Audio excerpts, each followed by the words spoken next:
और ये जो सम्मेलन है, ये मोदी जी का जो 2047 में जो विकसित भारत बनाने का संकल्प है, उस संकल्प के लिए हम सब लोग यहाँ इकट्ठा हैं और आप इतनी भारी संख्या में आए हैं, वो इस बात का प्रमाण है कि आपका अगाध प्रेम और स्नेह आदरणीय प्रधानमंत्री नरेंद्र मोदी जी को है। 12 साल 20 साल का क्या मतलब? मोदी जी 12 साल से इस देश के प्रधानमंत्री और प्रधानमंत्री इस देश के आपके विश्वास से, आपके भरोसा पर और आपके आशीर्वाद से। मोदी जी कोई मनोनीत प्रधानमंत्री नहीं है, मोदी जी इस देश के निर्वाचित प्रतिनिधि है, जनता के आशीर्वाद से। 12 साल में इस देश में आधारभूत संरचना जितना निर्माण किया। अब आप बताइए, हम पूर्णिया में खड़े हैं, आप सब पूर्णिया के वासी हैं। पहले पटना से पूर्णिया आने में क्या घंटा लगता था? 11 घंटा 12 घंटा लगता था। हम जब पढ़ते थे तो एक बार हमको पूर्णिया आने का मौका मिला, तो शाम में वहां बस चढ़े पटना में, अब भोर में 6 बजे पूर्णिया उतरे थे। ये पूर्णिया का हालत। आज क्या घंटा लगता है? पूर्णिया से पटना जाइए, सुबह 6 बजे निकलिए और दिन भर का काम करके शाम में चलिए और रात में 8 बजे पूर्णिया पहुंच जाइए। ये मोदी जी का काम। तो मोदी जी ने आधारभूत संरचना बनाई, सड़कों का जाल बिछाया, एक्सप्रेसवे का जाल बिछाया चारों तरफ। और पूर्णिया से तो अभी जो खगड़िया से पूर्णिया 4 लेन मोदी जी ने स्वीकृत किया। मोदी जी को कहने के लिए कोई पूर्णिया के लोग नहीं गए थे कि खगड़िया से पूर्णिया 4 लेन कर दीजिए। मोदी जी ने कहा कि जो पूर्वांचल है, पूर्वांचल भी इस देश का हिस्सा है, इस बिहार का हिस्सा है, उसके लिए कितना अच्छा सड़क बना सकते हो बनाओ। और सरकार ने कैबिनेट से पास कर दिया, खगड़िया से पूर्णिया तक 4 लेन। जब 4 लेन बन जाएगा तो पूर्णिया से तो पटना 3 घंटा में लोग पहुंचते हैं। प्रधानमंत्री ग्राम सड़क योजना से हर गांव-गांव में सड़क का निर्माण हुआ, हर गांव वाले सड़क से जुड़े हुए हैं। तो ये मोदी जी ने आधारभूत संरचना का काम किया। किसानों के हित में उन्होंने कहा कि भाई मेरे देश के किसान, मेरे देश के किसान अगर उनको लाभकारी मूल्य खेती का नहीं मिलता है, फसल का नहीं मिलता, तो वो बेचारे परेशान हो जाएंगे। 100 रुपया लगाएंगे, 85 रुपया कमाएंगे। तो मोदी जी ने मिनिमम सपोर्ट प्राइस किया और ये कहा कि हम किसानों की आय दुगनी करेंगे। और किसानों की आय उन्होंने दुगनी की।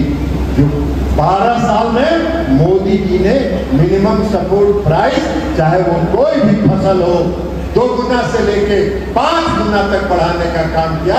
ये मोदी जी का कार्यकाल है। युवाओं के बारे में उन्होंने चिंता की।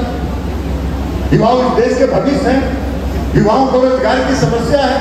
युवाओं के लिए उन्होंने स्टार्टअप इकोसिस्टम डेवलप किया और आज करोड़ों नौजवान रोजगार कर रहे हैं इस स्टार्टअप सिस्टम इकोसिस्टम के माध्यम से। वो अपने उद्योगों के माध्यम से सामान का उत्पादन कर रहे हैं, बाजार में बेच रहे हैं। और सिर्फ बाकी कोई काम नहीं, सिर्फ जनरल नहीं। आदरणीय प्रधानमंत्री नरेंद्र मोदी जी ने कहा कि जो रक्षा के क्षेत्र में, जो राष्ट्रीय सुरक्षा के लिए जो उपकरणों का इस्तेमाल होता है, उन उपकरणों का भी कल ऊर्जा जो होता है, पार्ट्स, उसका निर्माण नौजवानों के नए स्टार्टअप के माध्यम से कराइए। और इसलिए राष्ट्रीय सुरक्षा के मामले में हमारा देश आज आत्मनिर्भर है। हमको विदेशों के आगे हाथ फैलाने की जरूरत नहीं है, हम आत्मनिर्भर। उज्ज्वला योजना से किसको लाभ हुआ? गांव के महिलाओं को, हमारी माताओं को, बहनों को, जो लकड़ी से, गोईठा से, कोयला से जलाते थे, खाना बनाते थे, उनके आंख से लेकर उनके स्वास्थ्य पर बुरा असर पड़ता था। मोदी जी ने उज्ज्वला योजना चला के हर घर में महिलाओं को गैस का कनेक्शन देने का काम किया।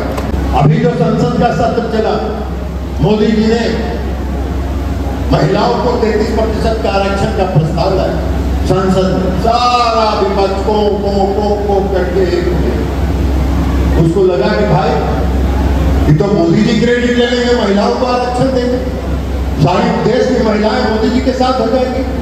अरे भैया गलतफहमी में हो यार, काम करना चाहिए। अगर आपने समर्थन किया होता तो इस देश की महिलाएं आपको भी कुछ देती क्रेडिट कि आपका भी कुछ योगदान है, आपको भी 2-4 आना वोट मिल जाता। सबने विरोध किया, 2/3 बहुमत नहीं था, सदन में गिर गया। तुरंत बंगाल की महिलाओं ने हिसाब चुकता कर दिया। बंगाल की महिलाओं ने ममता बनर्जी की सरकार को उखाड़ के फेंक दिया और ऐसा उखाड़ के फेंका कि अब ममता जी घर खुदे चल रही है, घर भी नहीं मिल रहा, सब भाग। बंगाल महिलाओं ने कहा कि भाई 33% हम चले जाते, तो थोड़ा बड़ा विरोध है, तो देखो अब शुभेंदु अधिकारी जी की सरकार आ गई। अब देखिए ममता महिलाएं 33% विधानसभा में और वहाँ पंचायती राज व्यवस्था में जाएगी कि नहीं, महिलाओं को आरक्षण मिलेगा और आरक्षण मिलेगा और मिलना चाहिए। ये हक है, 50% आबादी है महिलाओं की और उनको उसका हक मिलना चाहिए। मोदी जी जब इस देश के प्रधानमंत्री बने थे तो पूरे दुनिया में भारत की अर्थव्यवस्था 11वें स्थान पर थी और 12 साल के मोदी जी के शासनकाल में अब हमारी अर्थव्यवस्था 4वें स्थान पर है और मोदी जी का संकल्प है कि हम 3रे स्थान पर पहुंचे। देश का जब सर्वांगीण विकास हो रहा है तो मोदी जी ने यह कल्पना किया, मोदी जी ने यह सोचा कि अब हम देश को विकसित भारत बनाने की तरफ ले जाएं, हम देश को आत्मनिर्भर भारत बनाने की तरफ ले जाएं। और इसलिए मोदी जी ने संकल्प लिया है कि 2047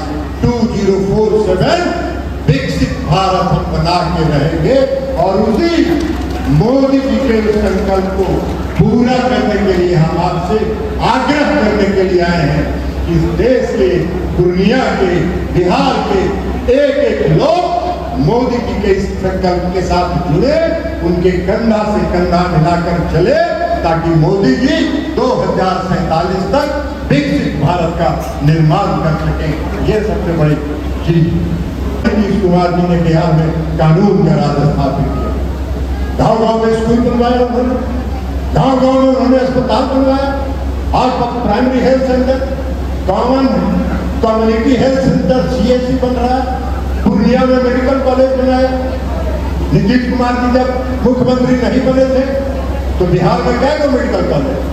पटना, दरभंगा, भागलपुर, मुजफ्फरपुर, यही 4 मेडिकल कॉलेज था। एक इधर प्राइवेट था कटिहार में, आज कितना मेडिकल, हर जिला में एक मेडिकल कॉलेज बनाने की स्वीकृति मुख्यमंत्री नीतीश कुमार जी ने दी और आज हर जिला में मेडिकल कॉलेज बन रहा है। सड़क का जाल उन्होंने बिछाया, नेशनल हाईवे तो मोदी जी बनवा ही रहे हैं, एक्सप्रेस वे मोदी जी बनवा रहे हैं और जो स्टेट हाईवे है और जो मेजर डिस्ट्रिक्ट रोड है MDR, उसको नीतीश कुमार जी ने बनवाने का काम किया। तो आज बिहार के किसी कोना से मुझको याद है 2005 में जब नीतीश जी मुख्यमंत्री बने थे, उन्होंने अपने अधिकारियों को कहा था कि बिहार के किसी कोना से पटना पहुंचने में 6 घंटा से ज्यादा का समय नहीं लगना चाहिए और 6 घंटा में आज आप अररिया से चलिए, किशनगंज से चलिए, 6 घंटा के अंदर पटना पहुंचिएगा। यह नीतीश कुमार जी की उपलब्धि। और अब तो 5 घंटे के पर काम हो रहा, 5 घंटे के अंदर आप पटना पहुंचिए, इस पर काम चल रहा है। नीतीश कुमार जी ने एक स्कूल का निर्माण, शिक्षकों की कमी थी, बिहार लोक सेवा आयोग से उन्होंने शिक्षकों की भर्ती की, आज लाखों शिक्षक नियुक्त होकर स्कूलों में पढ़ाने और पढ़ाने का काम कर रहे हैं। ये नीतीश कुमार जी ने किया। और बिहार का विकास दर पिछले 8-9 साल से 11% का विकास दर है, 11% का विकास दर है। यह नीतीश कुमार जी की उपलब्धि।